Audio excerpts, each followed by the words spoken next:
Jasmine Crockett lost because of Jasmine Crockett. I know y'all don't like and not gonna wanna hear that for a lot of you, but it's the truth.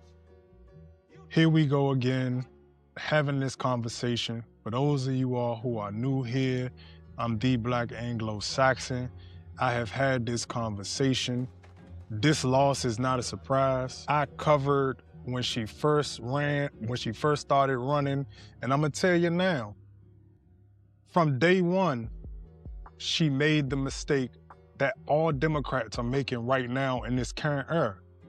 And that is running on a I hate Trump campaign, running on a bad Trump, bad Republican, bad whatever. All of the cultural wars that don't necessarily make sense, you cannot continue to run on that. I knew it from the start because, as I told y'all, even though the gentleman who she was running against may not have been the wow factor, but at the same time, he understood the moment and he understood the rhetoric that the people wanted, and people have moved past Black girl magic, and people have moved past all of these different little identity politics tactics that flew 2016 up until the current moment. It is dead. It is over. And what I'm dubbing it as is the Crockett Effect, because I think she is the icing on the cake. Because Kamala Harris suffered from it. If Obama was running now, he would suffer from it. No longer does it matter your ethnicity. No longer does it matter your gender. In a lot of ways, they set themselves up to be used and abused in this way. So even though I think that in some cases, the distastefulness around the Crockett loss and how people are portraying and going about it, Crockett has herself to blame. Crockett allowed herself to be used. Black women at large who support the Democratic Party without getting any benefits in return as it relates to their community, as it relates to their households, as it relates to the overall collective uplift that provides them the coverage that they are seeking. It is their sword to die on. And that is what the discussion is today. Because too far and too often do we get into these blame games around whose fault it is. And just like Kamala Harris, nobody is supposed to just accept who you are. None of these politicians are taking accountability for running poor and lazy campaigns that are based in nothingness. And whether or not she has had legislative wins, you can debate that on another day. Because as I have always said here, governing is not campaigning. Those are two different tracks, two different things, and require two different sets of skills to achieve and be effective in what it is that you're doing. She ran a poor campaign. She started off bad and she ended bad, and the fanfare of sassy Molassy is over with. But here are some few people who may disagree with me thus far, and I'm not necessarily against everything that these people are saying, but I would like to add context to what it is that these people are trying to allude to, which I think is unfair in some ways. Very jarring to me that within the drop of a hat, as soon as she announced that she was running for Congress, everybody suddenly flipped on her. So everybody did not suddenly flip on her for the reasons that he is trying to allude to. Most people flipped on her because once a person announces and you see and you get the opportunity to gauge how they're going to be strategically going about campaigning, you then place your bets, even when you are in support of a person, because I have been there, but it is people's races for them to win. And so in some cases, yes, I may support you, but we all knew she was going to lose. And it is not because she is black. It is not because she is a woman. That is orchestrated. And you are right to have criticisms of people. But what you have to pay attention to, and why I disengaged from the conversation on Threads, is because you have to pay attention to how fast it happened. Because if she did not run for Congress, we would still be in full support of Jasmine Crockett. And a lot of people that don't support Jasmine Crockett are leftists and are also like to hide their racism behind causes. They like to hide their racism behind Free Palestine. It just is what it is. It's just something that they do. Now, it is not racist to take your support from a person, I guess, in this knee-jerk way that he's talking about, or the orchestratedness around it. But him making this comment about leftists is baseless, because the problem with that is that Jasmine Crockett herself, along with the AOCs and the Justice Democrats and all of these people who played into the left, the Elizabeth Warrens of the world, the Ayanna Presleys of the world. And again, I like Ayanna Presley, but let's not actually sit down and act like that they have not elevated leftists. There is a large ilk of people who have brought and elevated not only white leftists, but Latinos as well. And we have to be willing to, again, accept and admit when we have created the pathway for these doors to be open. I talk about it all of the time. When you open said doors or certain doors, you have to understand how it may affect you as well. So when you see the exit polls, matter of fact, I'm not going to get on that yet. Because they don't support any American causes. Now, while we are a very pro-Palestinian, pro-Sudan people, y'all niggas ain't low. You white people not slick. You white leftists specifically, you white liberals specifically are not slick. Y'all like to hide y'all anti-blackness behind a cause. Now, when he's right, he's right. I have always talked about the liberal mafia, but the problem is that we in the Democratic Party, and when I say we, I'm talking about the black bloc, the ADOS bloc of the Democratic Party, have chased white liberals in such a way that we allow ourselves to even move to the quote unquote swing voters at the behest and the demand of the liberal mafia, who those are their brethren. But the issue that I have with this critique is not because he's wrong, it's because it is devoid of holding accountable our leadership, our people, for operating in the Democratic Party this way for so long that it has allowed itself or allowed us to not have or maintain any leverage when it comes to galvanizing bases, when it comes to extracting resources from the party to be able to win these campaigns, or just overall allegiance when it comes to having to have somebody not just back you, but back you out front and say it out loud and say it with their chest. But that's also the fault of people like Jasmine Crockett. The Democratic Party did not just start doodling on Jasmine Crockett.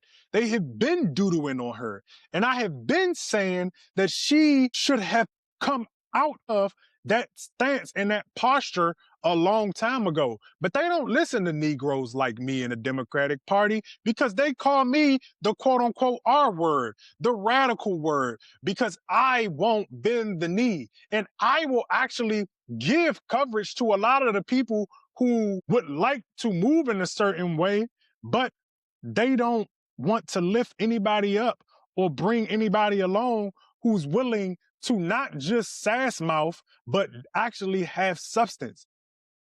You have to understand that Jasmine Crockett, when they did the expose on her, I want to say it was Politico or one of those big magazines, but they did an expose on her.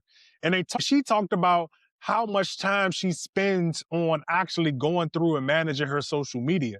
Now, what you have to understand in that is that as a legislator, contextually, it takes a lot of time to go through the breadth of documents that they have to research, the R&D that they have to go through to not just see the actual law itself, but see how it interacts and influences the actual institutions outside of the government stakeholdership. So it's a government stakeholdership, and then it's another ecosystem of the businesses. So you got to engage with and understand and consume all of that. So when I hear somebody say that they spend 5, 6, 7, 8 hours managing their social media on a daily basis, that lets me know that you are not necessarily a serious legislator. And again, it is not her fault entirely, because the AOC and Obama effect has allowed us to enter into this space where politicos have become these entertainers of sort. And I've talked about this, again, if you're new here, all the time, and why that's problematic and why that's an issue and why we will continue to get these results. And as we come up to the Crockett Effect, which is being used, abused, and disposed of when necessary. Because all of these people don't realize that they have actually worked to replace themselves very strategically and very swiftly. Because, and I'm going to get into it with the next video, the last I heard from reports was that the Latino vote pushed Puerto Rico over the top. And the Black and Brown coalition was a coalition that was pushed by Democrat officials heavy. But there is no alliance and there is no allegiance and there is no reciprocity in a coalition that does not exist. But she took part in that too, sir. She is just as much of the orchestrator of her demise as the people around her. Because the naivete of such a person to believe that you won't be next when you see how they do other people who don't bend the knee. It's just your turn. Welcome to the club, Miss Crockett. You still have a friend in me. You got a friend in me. You got a friend in me. You got a friend in me. Yes, you do. Because guess what? I'm not against you. I just think the way you've been playing the game is rather not intelligent. You've aligned yourself with people who have no interest in working to help you, Miss Crockett. Now, I'm going to go to this next video, and this is what I need for Black women to stop and not do. Resist the urge to do what this lady is about to do. Because I promise you, it's not a good look. It's not a good look, people. It's not a good look. Now, take a deep breath. Black folks, the real reason why people did not want Jasmine Crockett to win, it isn't policy, y'all. It's not her experience and it's not her incompetence. It's about two things, y'all. It's race and it's gender. Because to this country, a Black person winning is already too much, y'all. But y'all put a Black woman winning, that's double the. A Black person winning is not too much when you understand that a Black person who is potentially going to win is playing a game that says to the establishment that they are serving that is not going to get any substantial or collective or structural change for the overall said environment or group. They're not afraid of that. They're really not. And I need y'all to stop that. Nobody's afraid of Black people. I wish they were in terms of how we move strategically, but they're not. We still talking about we not a monolith and not understanding that that's part of our weakness and that's part of why we are not a threat. But go ahead. Threat. Double the hate. And y'all know what's even sadder and even sicker and even more sadistic? You've got black men online tearing Jasmine down for her wigs, weave, lashes, ghetto, being loud, throwing her under the bus, doing the goddamn work of white supremacist ideology for free. Still competing with black women, still trying to police them, still not realizing that her winning is not a loss for you, it is a win for an entire race. We throw that word around ghetto, but what exactly is ghetto? And how come it don't stick to white folks when they do the same goddamn thing? Because when black folks talk loud, dress bold, wear wigs, weave lashes, it's called unprofessional, too hood. But when white folks turn around and cosplay and do the same thing, that same behavior, it's relatable, it's authentic, it's quirky, and it's shared and it's celebrated. Same behavior, different skin, different type of judgment. So now, this backlash isn't about standards. It's about who they think is allowed to lead. And until we stop internalizing white superiority and projecting it back on black women. All right, that's enough. Yo, y'all have to chill. First off, understand that it's wrong when white people do it, and it's wrong when black people do it. The only people who give them passes is largely themselves because they understand branding and marketing, and they also understand that you all chase behind literally everything these people do. It's everything. Well, white people do it. It's debauchery that they passed over. First. Two, black men not voting for Jasmine Crockett or whatever she's trying to allude to, because I don't even really quite understand the talking points at this point, because it's gotten so wonky and so baseless that Jasmine Crockett was in office largely due to black people, along with black men. Y'all keep doing this. Y'all did this with Kamala Harris. And the part of the problem that I don't like about this is y'all afraid of white women.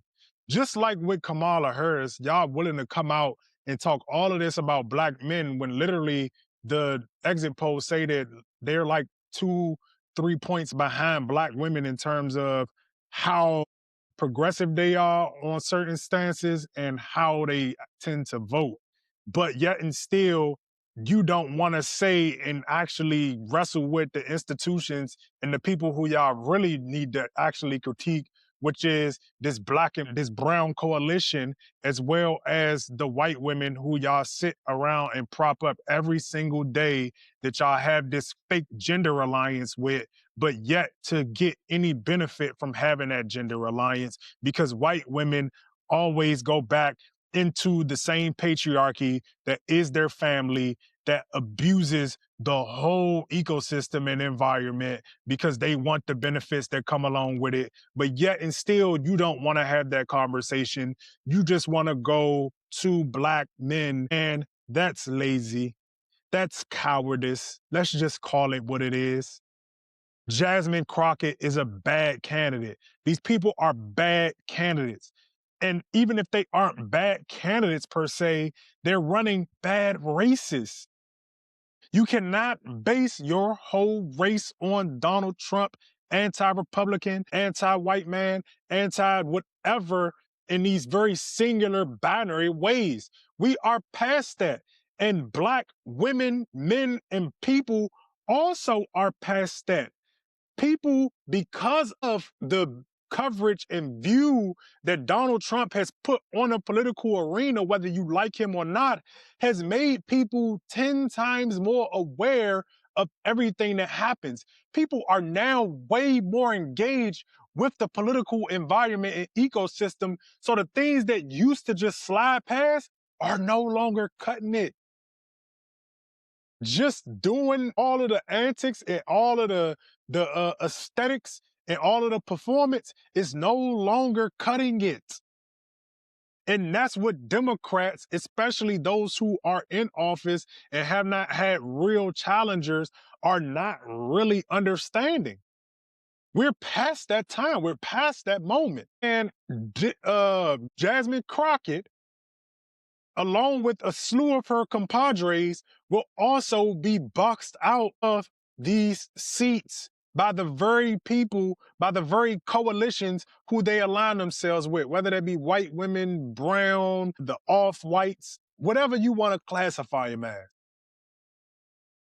They have set up their own demise, and they have to deal with that.